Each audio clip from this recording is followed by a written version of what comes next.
सही साहब, आपने वोट जिहाद का जिक्र किया है आज। क्या है ये वोट जिहाद?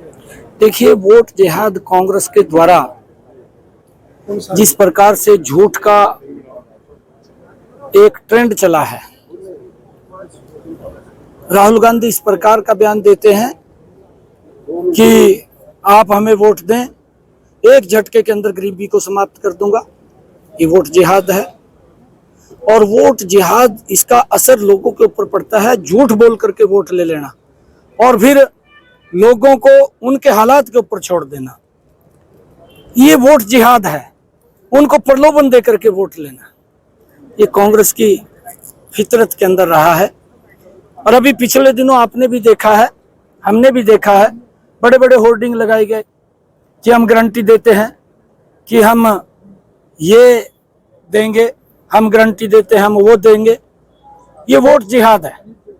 और इसके साथ साथ लोगों के हित के ऊपर कुठाराघात करना। अभी पिछले दिनों राजस्थान की मैंने जो चर्चा की है, राहुल गांधी साहब मंच के ऊपर बोलते हैं कि हम किसानों का कब्जा माफ करेंगे, आप हमें वोट दीजिए। ये वोट जिहाद है। और वोट जिहाद के कारण लोगों को भुगतना पड़ता है। मैंने उसकी चर्चा की है। 4000 किसानों ने आत्महत्या कर ली, 16,500 किसानों की भूमि कुर्क कर दी गई। ये उसका गलत इंपैक्ट लोगों के ऊपर पड़ा है। इस बात से हमने बचना चाहिए। और अब ये झूठ बोलते हैं, राहुल गांधी साहब ने एक और झूठ बोल दिया कि आप हमें वोट दो, गरीबों के खाते के अंदर 1-1 लाख रुपया पहुंचा देंगे। ये 50 लाख करोड़ रुपया बनता है और 46 लाख करोड़ रुपए का देश का बजट है। ये क्या है? वोट जिहाद है। किस प्रकार से झूठ बोल रहे हैं। किसने इसको लिख करके दे दिया? उसने तो लिख करके दिया, उसको पढ़ करके बोल दिया। और उसका असर क्या पड़ने वाला है, क्या नहीं पड़ने वाला, उसकी तरफ उसने देखा नहीं। ये वोट जिहाद है। और इस वोट जिहाद का दुष्परिणाम आम जन के ऊपर पड़ता है। पिछले दिनों जब ये पिछली यूपीए की सरकार थी, किस प्रकार से लोग एक सिलेंडर के लिए 3-3 दिन तक लाइन में लग करके तरसते थे। सिलेंडर नहीं मिलता था, लोगों को किस प्रकार से कठिनाइयों का सामना करना पड़ता था। परंतु आज अगर सुविधा दी है, उस लाइन को भी समाप्त किया है मोदी जी ने। और उस माता बहन के घर के अंदर, जिसके घर में गैस का कनेक्शन, सिलेंडर नहीं था, वहां भी पहुंचाने की व्यवस्था की है। ये लोगों को जो बात कही है उसके ऊपर पूरा उतरना, झूठ बोल करके वोट ले लेना और फिर उसके ऊपर पूरा नहीं उतरना। अभी मैं हिमाचल का, आप लोग ही दिखा रहे थे, हमारे मीडिया चैनल के ही साथी, उनका मैं इंटरव्यू देख रहा था। वहां पर प्रियंका वाड्रा ने हिमाचल में जाकर के बोल दिया कि मैं 1 साल के अंदर 1 लाख नौकरी देंगे, हमें वोट दें। लोगों ने वोट दे दिया। जब वहां के मुख्यमंत्री को जाकर के पत्रकार पूछते हैं कि आपने वायदा किया था, कहा मैंने तो वायदा नहीं किया था। आपने देखा होगा। ये वोट जिहाद है कि लोगों को अंदर झूठ बोल करके वोट कलेक्ट कर लेना, उनको सजाबाग दिखा करके वोट कलेक्ट कर लेना और फिर उनका शोषण करना। ये कांग्रेस की फितरत रही है। मैं सभी देशवासियों को, प्रदेशवासियों को इस वोट जिहाद से सचेत करना चाहता हूं कि वो इस के प्रलोभन के अंदर ना आकर के, नरेंद्र मोदी जी ने इस देश को विकास की एक नई दिशा दी है, विकास की नई ऊंचाइयों के ऊपर पहुंचाया है। आज अगर हम एक्चुअल में देखें, गरीब व्यक्ति की अगर किसी सरकार ने आजादी के बाद चिंता की है तो नरेंद्र मोदी जी ने की है। आज 5 लाख रुपए का आयुष्मान कार्ड उस गरीब के घर के अंदर देने की वो गारंटी अगर दी है, नरेंद्र मोदी जी ने दी है। अगर दुर्घटनावश उसको कोई दिक्कत आ जाती है, उसको किसी की तरफ देखने की जरूरत नहीं है, हाथ फैलाने की जरूरत नहीं है, वो जाकर के सिर ऊंचा करके अपना इलाज करा सकता है। क्षेत्र में थे, उन्होंने कहा कि मोदी गारंटी सिर्फ फर्जी है, 15 लाख मिले, जितने भी वादे किए सब फर्जी है।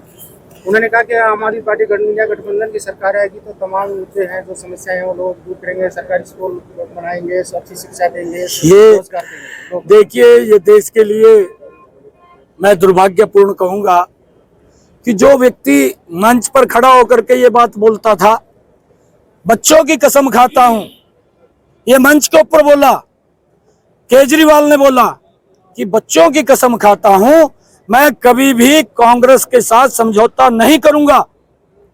ये केजरीवाल ने बोला कि अगर सोनिया गांधी की ईडी से जांच कराई जाए तो तिहाड़ जेल में चली जाएगी। इतना बड़े घोटाले, इतना बड़ा भ्रष्टाचार किया है। ये केजरीवाल ने बोला कि कांग्रेस ने देश को मुन्नी से ज्यादा बदनाम किया, ये केजरीवाल ने बोला। और उसके बाद क्या हुआ? उसके बाद क्या हुआ? जो व्यक्ति ये बात बोलता था कि मैं कट्टर ईमानदार हूं, मेरी पार्टी कट्टर ईमानदार है, अगर मेरे ऊपर एक भी छोटा सा दाग लगता है मैं तुरंत त्याग पत्र दे करके उसकी जांच कराऊंगा। ये किसी और के शब्द नहीं है, ये केजरीवाल के शब्द हैं। जो ये बात बोलता था कि मैं आम आदमी हूं, मैं कोई गाड़ी बंगला नहीं लूंगा, BMW गाड़ी में घूमता है। जो ये बोलता था कि मैं साधारण घर के अंदर रहूंगा, 45 करोड़ रुपए का शीश महल खड़ा कर लेता है। ये लोग देख रहे हैं उसकी कथनी और करनी क्या है। वो जो बोलता था, जिस मंच से केजरीवाल का जन्म हुआ है, उस मंच के ऊपर पूरा देश भ्रष्टाचार की लड़ाई लड़ रहा था, देश तंग था, देश के अंदर घोटाले हो रहे थे, वहां से केजरीवाल का जन्म हुआ। और जन्म हुआ, वो बोलता था मैं कट्टर ईमानदार हूं, मेरी पार्टी कट्टर ईमानदार है। परंतु हरियाणा की एक कहावत है, हाथी के दांत खाने के और दिखाने के और, ये कांग्रेस से भी बड़ा भ्रष्टाचारी निकला। और जो ये कहता था कि मैं बच्चों की कसम खाता हूं, ये जाकर के सबसे पहले उसने कांग्रेस के साथ ही समझौता किया। ये इंडी गठबंधन के लोग जितने भी हैं, आप उनके चेहरे को देखिए, किसी के ऊपर भ्रष्टाचार में FIR दर्ज है, कोई जेल में गया है, कोई जेल से बाहर आया है और कोई जेल में जाने वाला है। एक भी व्यक्ति भ्रष्टाचार के अंदर वो सुरक्षित नहीं, सभी भ्रष्टाचार में फंसे हुए हैं। और इनकी लड़ाई देश की नहीं है कि उन्होंने देश का भला करना है, देश के लोगों का भला करना है। इनकी लड़ाई ये नहीं है, उनकी लड़ाई है कि हमने भ्रष्टाचारियों को बचाना है। इसके कारण से इंडी गठबंधन के लोग इकट्ठे हुए हैं। और जब ये इकट्ठे हुए हैं, मोदी जी की जो सोच है, हमने इस देश को बचाना है, इंडी गठबंधन के लोगों की सोच है भ्रष्टाचारियों को बचाना है, परिवार को बचाना है, उसको लेकर के काम करना है। जिस तरह से कुरुक्षेत्र में कैलाश सैनी जी पूर्व सांसद रही, उन्होंने बीजेपी छोड़ दी। अभी जो पानीपत शहरी से है, जो उन्होंने MLA थी पूर्व, उन्होंने भी कांग्रेस ज्वाइन किया। तो क्या लगता है क्यों छोड़ के जा रहे हैं? वो कह रहे कि अनदेखी हो रही है। नहीं, देखिए, अनदेखी नहीं हो रही है, हमारी सभी से बात होती थी। परंतु आजकल एक, मैं अगर साधारण बात के अंदर कहूं, 2014 से पहले एक लट्टू मिलता था, आजकल तो LED मिलती है। एक लट्टू मिलता था और वो अंदर उसके तार होती थी, उससे वो जगता था लट्टू के अंदर, और वो तार कई बार फ्यूज हो जाती थी, टूट जाती थी। फिर लोग सोचते थे भाई आज तो दुकान बंद हो गया, और उसको जोड़ने का प्रयास करके एक रात निकालते थे। आजकल कांग्रेस की हालत उस फ्यूज बल्ब जैसी हो गई है, आज इसके पल्ले कुछ रहा नहीं है। आज ये, क्योंकि जमीन धरातल के ऊपर इनके नहीं रही है, ये भ्रष्टाचार के अंदर फंसे लोग हैं। जब भी कांग्रेस की सरकार बनती है, भ्रष्टाचार गति से बढ़ जाता है। जब भी मोदी जी की भारतीय जनता पार्टी की सरकार आती है, विकास की गति तेज होती है। कहते हैं कि अल्पमत में सरकार है, नैतिकता के आधार पर अपना इस्तीफा दे देना चाहिए और जो फ्लो टेस्ट होना चाहिए। मैं भूपेंद्र सिंह हुड्डा साहब को कहना चाहता हूं, अभी 1 महीना पहले यही हर बार अविश्वास प्रस्ताव लेकर के आते थे। 1 महीना पहले मैंने विश्वास मत हासिल किया, हुड्डा साहब भी वहीं बैठे थे। अगर जब जरूरत पड़ेगी, जब सेशन आएगा, जब जरूरत पड़ेगी, सरकार बिल्कुल मजबूत है, उसकी चिंता हुड्डा साहब ना करें। सरकार मजबूत है और विश्वास मत तब भी हम हासिल करेंगे। आज वो चुनाव लड़ रहे, उनके पास अब जन का विश्वास नहीं है, वो जन का विश्वास खो चुके हैं। क्योंकि नौकरियों के अंदर जिस प्रकार का भ्रष्टाचार होता था और जिस प्रकार से विकास के अंदर भ्रष्टाचार होता था, जिस गति से आज इन 10 वर्षों में विकास हुआ है, हुड्डा साहब भी बताएं इन 10 वर्षों के अंदर जो उनका कार्यकाल रहा, कितना विकास किया है, उसके ऊपर श्वेत पत्र जारी करना चाहिए।